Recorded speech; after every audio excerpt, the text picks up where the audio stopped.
Welcome dear रॉकर्ट्स। Movie की शुरुआत में हमें सिद्धार्थ को दिखाते हैं, जिसको सिद्धू भी कहते हैं, जो एक लड़की का पीछा कर रहा है जिसका नाम मोनिका है। वो मोनिका के पीछे चाकू लेकर दौड़ रहा है। मोनिका भी सारी और चिल्ला रही है, लेकिन कोई भी मोनिका की मदद नहीं करता। अब आखिरकार सिद्धू मोनिका को पकड़ लेता है और जैसे ही वो उस पर अटैक करता है तभी होता है एक खुलासा, जब सिद्धू कहता है ये चाकू नकली है। एंड उसका प्रोफेसर वहां कर कहता है कि हम एक्चुअली यहाँ पर एक शूटिंग की प्रैक्टिस कर रहे थे और ये दोनों हमारे बहुत ही खास एक्टर हैं जिनकी ये प्रैक्टिस चल रही है। अब अगले सीन में हमें पुलिस स्टेशन को दिखाते हैं, जहां पर श्री अपने माँ बाप की मिसिंग रिपोर्ट पुलिस स्टेशन में दर्ज कराने आई है और उसके साथ उसका पति राहुल भी है। ये सुनकर पुलिस वाला उसको कहता है कि देखिए, हम आपके माँ बाप को जल्दी ढूंढ निकालेंगे, आप टेंशन मत लीजिए। इसके बाद हम सत्यानंद एक्टिंग इंस्टीट्यूट को देखते हैं, जहाँ पर सिद्धार्थ की बेस्ट एक्टिंग की वजह से उसे पैन इंडिया नाम की कंपनी ने सिलेक्ट कर लिया है। जहाँ से निकलते वक्त वो उस इंस्टीट्यूट को अलविदा कहता है। इसी बीच वो अपने सर से कहता है कि मैं जो भी हूँ उस इंसान की वजह से हूँ जिसने मुझे इस काबिल बनाया, और ये कहकर वहां से वो निकल जाता है। अगले दिन हम रंगा को देखते हैं, जो अपने किसी दोस्त को अपने पापा की मिसिंग होने की खबर देता है। रंगा के साथ उसकी पत्नी गीता भी होती है, जो काफी परेशान दिख रही है। अब दिखाते हैं तो सिद्धार्थ जाते वक्त एक ढाबे पर खाना खाने के लिए रुकता है, जहाँ पर वो छोटे बच्चों की शूटिंग मोबाइल से कर रहा होता है। तभी अचानक उसकी नजर वहाँ पर काम करने वाले एक आदमी पर पड़ती है, जिसको देखकर वो थोड़ा चौंक जाता है। तब उसे याद आता है कि ये तो मशहूर थिएटर आर्टिस्ट राघव राव है। तभी वो उन्हें बताता है कि सर, मैं सिद्धार्थ हूँ, क्या आपने मुझे पहचाना? लेकिन राघव राव उसे इग्नोर करके वहाँ से चला जाता है। वो काम कर रहा होता है तो एक ब्रेकिंग न्यूज आती है, जहाँ एक न्यूज एंकर बताती है कि फिल्मी दुनिया का प्रसिद्ध नाटक ग्रह कला भारती पूरी तरह से जलकर राख हो चुका है। ये सुनकर राघव राव को मानो सदमा ही लग जाता है और वो वहाँ से निकलने के लिए चल पड़ता है, मानो कि उस थिएटर से इसका कुछ रिश्ता जुड़ा हो। अब राघव राव को जाता देख सिद्धार्थ भी उनके पीछे गाड़ी लेकर आ जाता है और उन्हें वहां तक चलने के लिए रिक्वेस्ट करता है। अब सिचुएशन को देखते हुए राघव राव भी उसकी जीप में बैठकर वहां से निकल पड़ते हैं। वहां पहुंचने के बाद सिद्धार्थ तुरंत राघव राव की खबर उसके जमाई राहुल और उसकी बेटी श्री को देता है और वो दोनों भी कला भारती थिएटर के लिए रवाना हो जाते हैं। अब जैसे ही राघव राव उस तबाह हो चुके थिएटर के अंदर पहुंचता है, तभी उसे उसके पास्ट के सीन याद आने लग जाते हैं। अब जब सिद्धार्थ वहां पर पहुंचता है तो राघव राव उसे अपनी जिंदगी की अनटोल्ड स्टोरी सुनाने लगता है कि कैसे वो एक जमाने में इस थिएटर का राजा हुआ करता था। तभी सीन पास्ट में शिफ्ट होता है और हम राघव राव को देखते हैं, जहां सैकड़ों लोगों के बीच उसका सत्कार किया जा रहा है, जहां उसके सारे दोस्त और परिवार वालों के साथ साथ काफी दिग्गज सेलिब्रिटी वहां पर मौजूद होते हैं। इसी बीच राघव राव अपनी सफलता और अपनी मेहनत की बहुत अच्छी मोटिवेशन लोगों को देता है और सारे लोगों को अपनी कामयाबी के लिए धन्यवाद करता है। फिर उसके दोस्त चक्कर पानी के घर में आने के बाद वो उसका वेलकम करता है। अब खुशी की वजह से थोड़ा वो शराब भी पी लेता है और अपने बेटे रंगा और बेटी श्री को अपनी जायदाद के कुछ हिस्से बांट देता है। साथ में उस दिन अपने परिवार वालों के साथ वो खूब एंजॉय करता है, क्योंकि अब उसने थिएटर और एक्टिंग से रिटायरमेंट ले ली थी। अब उसी रात राघव राव की बहू गीता अपने पति रंगा से कहती है कि देखो, जल्दी हमें खुद का घर ले लेना चाहिए जिसमें हम काफी अच्छे से खुश रह सकेंगे। ये सुनकर रंगा को अच्छा नहीं लगता और वो इस बात को इग्नोर कर देता है। अब हमें राघव राव की बेटी श्री को दिखाते हैं, जो खुद एक सिंगर है और वो अपने बॉयफ्रेंड के साथ मस्त अपनी लाइफ को एंजॉय कर रही होती है। अब जहां तक रही राहुल की बात, तो वो भी एक सिंगर है और फिल्म इंडस्ट्री में अपना करियर बनाना चाहता है। इसी वजह से वो दोनों साथ रहते थे, लेकिन इन दोनों के बारे में किसी को कुछ पता नहीं था। अब अगले दिन जब सभी लोग लंच कर रहे होते हैं, तभी गीता अपने नए घर में शिफ्ट होने की बात राघव राव से करती है, जिससे नाखुश होकर राघव राव उसे अपने घर में खुशी से रहने के लिए कहता है, क्योंकि उस घर में उसकी काफी सारी यादें जुड़ी हुई है, इसलिए वो उस घर को छोड़कर नहीं जाना चाहता है। अब एक दिन चक्कर पानी रिक्शा से गुजर रहा होता है, तभी उसको राघव राव की बेटी श्री और उसका बॉयफ्रेंड बाइक में दिख जाते हैं, जिसको देखकर तो वो काफी चौंक जाता है। तभी चक्कर पानी राहुल को राघव राव के घर लेके जाता है और उन दोनों की शादी की बात कर देता है। पर राघव राव राहुल के हुलिये को देखकर शुरुआत में बहुत अनदेखा करता है, पर श्री की रिक्वेस्ट करने के बाद वो दोनों आखिरकार मान जाते हैं और उन दोनों की धूमधाम से शादी भी कर दी जाती है। अब अपनी बेटी को जाता देख राघव राव राहुल से उसकी बेटी को हमेशा खुश रखने के लिए रिक्वेस्ट करता है, जिसके जवाब में राहुल भी उसको वादा करता है कि मैं आपकी बेटी को हमेशा स्वस्थ खुश रखूंगा। अब शादी हो जाने के बाद वो अपने दोस्त चक्कर पानी के साथ एक छोटी सी दारू पार्टी करता है, जिसमें वो दोनों एक दूसरे से काफी गपशप लड़ाते हैं, क्योंकि वो दोनों काफी जिगरी दोस्त हैं। और अब यहाँ से सीन फिर से प्रेजेंट में शिफ्ट होता है, जहाँ हम राघव राव को देखते हैं, जहाँ वो सिद्धार्थ को इन सारी जिंदगी के पलों के बारे में बता रहा है। अब वो अपने पास्ट का एक किस्सा सुनाता है, जहाँ उसकी बहू गीता को बेटी होती है, जिससे उसको बहुत खुशी होती है और वो बड़े ही लाड़ प्यार से उनका ध्यान रखता है। धीरे धीरे जैसे उसकी पोती बड़ी होने लगती है, तो वो अपने माँ बाप में कम और दादा दादी में ज्यादा प्यार रखने लग जाती है। एक दिन राघव राव को फोन से पता चलता है कि उसके दोस्त चक्कर पानी की बीबी की तबीयत बहुत खराब है, जिसको देखने के लिए वो अपनी पोती और बीबी के साथ तुरंत हॉस्पिटल के लिए रवाना हो हो जाता है। अब वापस आने के बाद राघव राव अपने दोस्त चक्रपाणी से कहता है कि देखो बहुत जल्द तुम्हारी बीवी ठीक हो जाएगी, तुम टेंशन मत लो। थोड़ी देर बाद दोनों शराब पीने के लिए बैठे होते हैं, जहाँ चक्रपाणी उसे कहता है कि यार प्लीज मेरी बीवी को बचा लो, वरना मैं अपने आप को कभी माफ नहीं कर पाऊंगा। जिसके बाद राघव राव उसे हिम्मत देता है कि देखो सब कुछ ठीक हो जाएगा। अब हॉस्पिटल से घर आने के बाद रंगा की वाइफ गीता अपने सास ससुर यानी राघव राव और उसकी बीवी राजू पर गुस्सा करने लगती है, क्योंकि वो दोनों उसकी बेटी को हॉस्पिटल लेके गए थे। जबकि रंगा की बहू का कहना यह है कि हॉस्पिटल की वजह से मेरी बेटी बीमार पड़ सकती है और तुमने यहाँ पर लापरवाही की। राघव राव के लाख समझाने के बाद भी गीता नहीं मानती और उनको ताने मारते हुए चली जाती है। अब अगले दिन हम राघव राव की पोती को देखते हैं, जिसे उसके टीचर ने तेलुगु बोलने के लिए पनिशमेंट दे दी है और धूप में उसको एक पत्थर पर खड़ा करके रखा हुआ है। उसी वक्त वहाँ उसका दादा यानी कि राघव राव आ जाता है और प्रिंसिपल को डांटने लगता है कि तेलुगु बोलना गुनाह है क्या। और जब प्रिंसिपल उसे अपने हाई स्कूल के रूल बताता है तो उल्टा राघव राव उससे ही इंग्लिश में पट्टी पढ़ाने लग जाता है कि तेलुगु हमारी मातृभाषा है और हमें उसका समर्थन करना चाहिए। ये देखकर तो प्रिंसिपल भी हैरान हो जाता है। अब घर आने के बाद जब गीता को इन सारी चीजों के बारे में पता चलता है तो वो उल्टा अपने ससुर राघव राव को भी डांटने लगती है कि आपने जो आज किया वो गलत है। जबकि राघव राव अपनी संस्कृति से, अपनी मातृभाषा से बहुत प्यार करता है, जिस वजह से उसको ये सब कुछ करना पड़ा। अब अगले दिन राघव राव और उसकी पत्नी अपनी बेटी और दामाद से मिलने के लिए उनके घर पर जाते हैं, जहाँ पूरा दिन अपनी बेटी और दामाद के साथ एंजॉय करते हैं। वहां से घर आते वक्त राजू राघव राव से कहती है कि जल्दी हमें सब छोड़कर हमारे गांव निकल जाना चाहिए, जहां हमें कोई तकलीफ ना हो। जिसके बाद सीन शिफ्ट होता है और हम राघव राव की पोती को देखते हैं, जो उसके डांस कंपटीशन में डांस कर रही है, लेकिन अंग्रेजी की डांस स्टेप की घिनौनी हरकत को देखकर राघव राव को फिर से गुस्सा आ जाता है और वो कहता है कि ऐसा भी कोई डांस होता है, ऐसा डांस नहीं करना चाहिए। आखिर स्कूल में पढ़ने वाले बच्चों के माँ बाप इतने लापरवाह कैसे हो सकते हैं, जो कि इन बच्चों से इस उम्र में इस तरह का डांस करवा रहे हैं।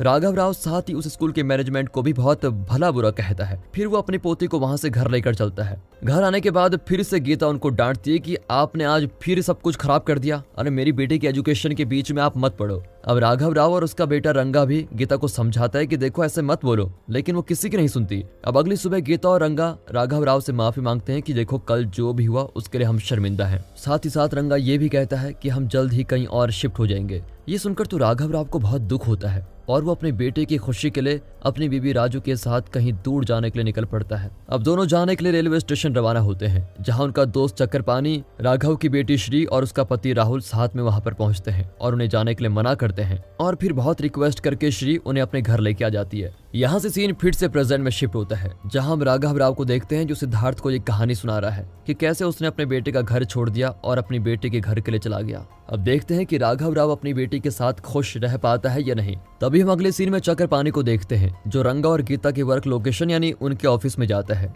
जहाँ पर वो दोनों काम करते हैं। इस वक्त चक्रपाणी ने शराब पी रखी है और वो रंगा और गीता को उनके द्वारा की गई नीच हरकत के लिए बहुत सुनाता भी है, जो सुनकर तो वो दोनों भी परेशान हो जाते हैं। अब दूसरी तरफ फाइनली राघव राव और उसकी बीवी अपनी बेटी श्री के घर आ चुके हैं, जहाँ वो सब मिलकर काफी एंजॉय करते हैं और साथ में खाना घूमना सब कुछ मजे से करते हैं। यहाँ तक कि अपनी बेटी और दामाद के साथ मिलकर उनके कामों में भी उनका साथ देते हैं। अब एक दिन राहुल की सिंगिंग टैलेंट को देखकर एक प्रोड्यूसर उससे मिलने आती है, जहाँ राघव राव आधे कपड़े पहन के वहाँ पर आ जाता है। ये देखकर तो वो चौंक जाते हैं। इसी बीच वो प्रोड्यूसर इन दोनों को अपनी फिल्म के लिए एज अ सिंगर प्रमोट करते हैं। देन प्रोड्यूसर के जाने के बाद श्री अपने पापा को डांटने लगती है कि आपका ये बिहेवियर मुझे बिल्कुल पसंद नहीं आया। अब एक दिन जब राहुल और राघव राव बैठकर चिल कर रहे होते हैं, तभी उसे चक्रपाणी की बीवी की मौत के बारे में पता चलता है और वो तुरंत वहां पहुंच जाता है, जहां वो चक्रपाणी की दुख भरी बातों को सुनकर उसे सहारा देता है और उसे उसके घर छोड़ आता है। अब वो अपने दोस्त चक्रपाणी की मदद करने के लिए उसे गिफ्ट में मिला हुआ वो गोल्डन कड़ा एक आदमी को बेचकर उसके बदले कुछ पैसे ले लेता है, जबकि इस गोल्डन कड़े से राघव राव की बहुत यादें जुड़ी हुई है। फिर भी अपने दोस्त की यह हालत देखकर वो उसकी मदद करने के लिए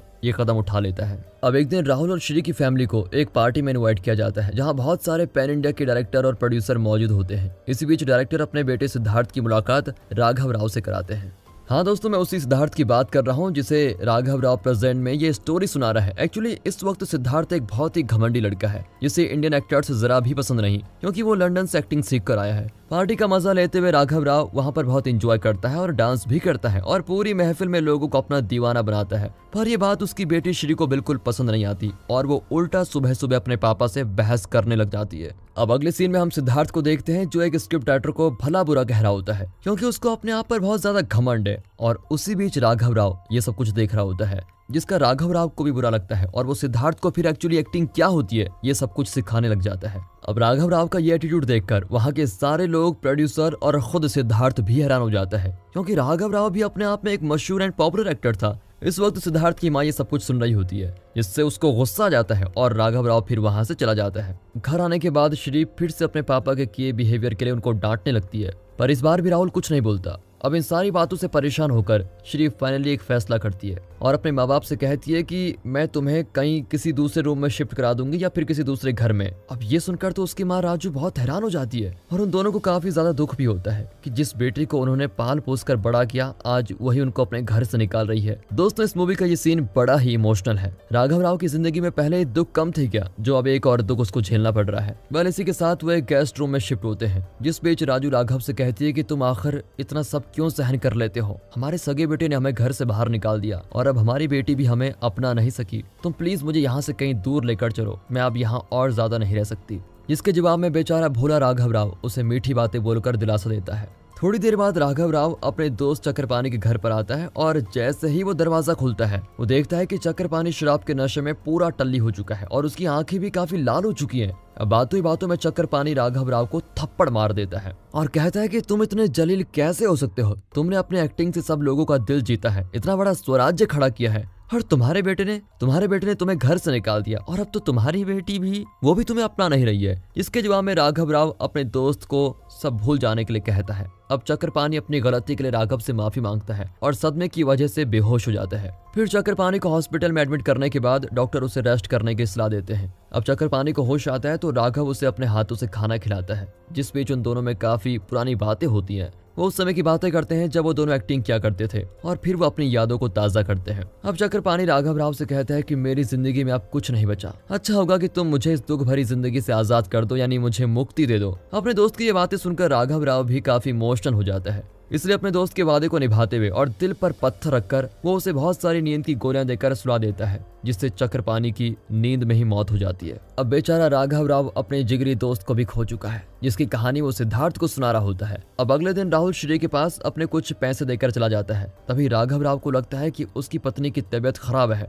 इसलिए वो उसे दवाई देने के लिए उसके गेस्ट हाउस में वापस चला जाता है। लेकिन जब श्री वहां कर पैसे चेक करती है तो पैसे वहां से गायब होते हैं, जिसके बाद वो अपने माँ बाप पर ही शक ले लेती है और उन्हें पैसों के बारे में पूछने लगती है। जिसके जवाब में राघव राव और राजू दोनों गुस्सा हो जाते हैं और उन्हें पछतावा होने लगता है कि वो क्यों इस घर में आए होंगे। अब ऊपर जाकर जब श्री को पता चलता है कि राहुल ने पहले ही उन पैसों को वहां से उठा लिया था, तब उसे अपनी गलती का एहसास होता है और वो अपने माँ बाप से माफी मांगने के लिए निकल जाती है और रोते हुए उन्हें मनाने की कोशिश करती है और कहती है कि इसके बाद मैं आपसे कभी शिकायत नहीं करूंगी। और उसी रात ये दोनों फैसला लेते हैं कि वो अपनी बेटी के घर को छोड़कर हमेशा के लिए चले जाएंगे, इसलिए वो उस रात को चुपके से घर से निकल जाते हैं। इसी बीच उन्हें उस घर का नौकर टिकटॉक देख लेता है और उन्हें प्रणाम करता है। अब वो उस रात को एक बस में सफर करके एक गांव में आ जाते हैं और पेड़ के नीचे ही सो जाते हैं। अब जब सुबह होती है तो श्री अपने माँ बाप के लिए नाश्ता लेकर गेस्ट रूम में आती है, तो वहां पर उन्हें ना देखकर वो परेशान हो जाती है और बाद में उसे पता चलता है कि उसके माता पिता तो रात में यहाँ से चले गए। जिसके बाद वो अपने भाई रंगा को फोन करती है, लेकिन अनफॉर्चुनेटली वो कहता है कि वो तो यहाँ पर आए ही नहीं। अब हम अगली सुबह का सीन देखते हैं, जहाँ राघव राव अपनी पत्नी को नींद से उठाने की कोशिश करता है, बट यहाँ सबको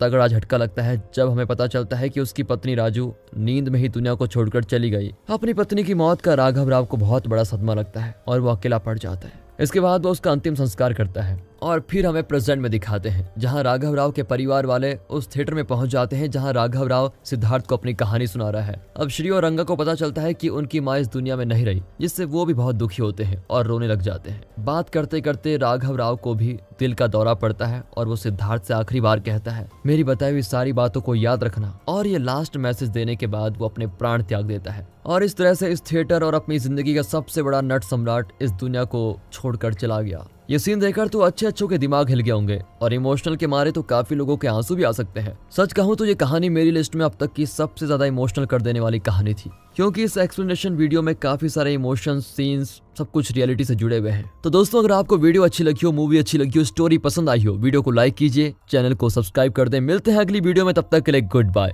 अपना ख्याल रखिए।